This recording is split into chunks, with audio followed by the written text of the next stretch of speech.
So eto na mga kaibigan, official lineup ng Lakers ngayong season inilabas na. And before that kaibigan, huwag kalimutan mag-like and subscribe and pa-hit ng notification bell.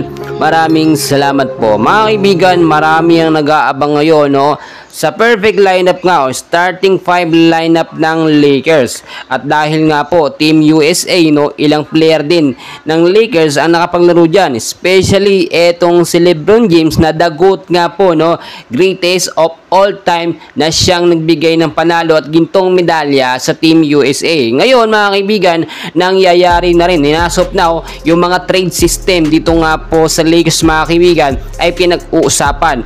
Pero ito yung isang sigurado na ating nakita mga kaibigan.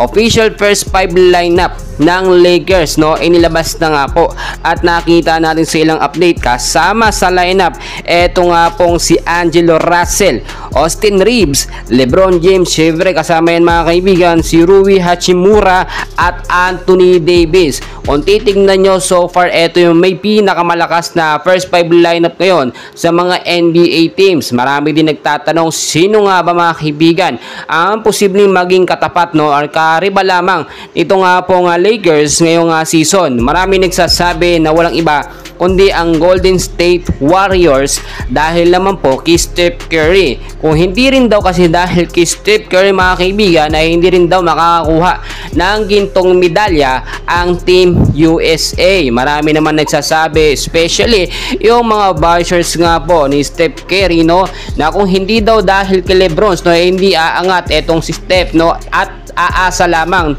dito nga po sa ibang mga kampe.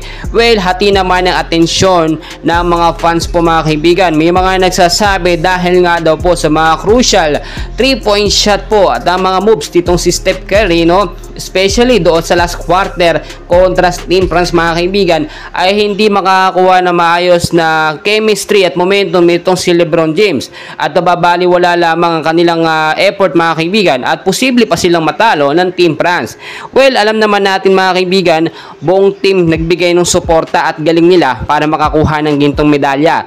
Pero eto lamang po yung sinasabi ko sa inyo na sigurado malakas ngayon ang magiging lineup ng Lakers. Dahil yan dito nga po sa pinakita ni LeBron James. Alam naman natin ilang taon simula ngayon ay magre-retiro na sana si LeBron.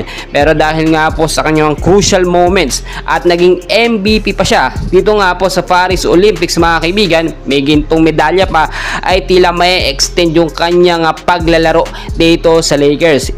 Posible na rin pong kuhanin ng ibang team sa NBA. Etong si LeBron James, kinakailangan nila ng milyones na dolyar para lamang mapapirma sa ibang kupunan etong si LeBron. Well mga kaibigan, dahil pang kaganapan. So dyan lang kayo. Please wag na wag kakalimutan mag-like and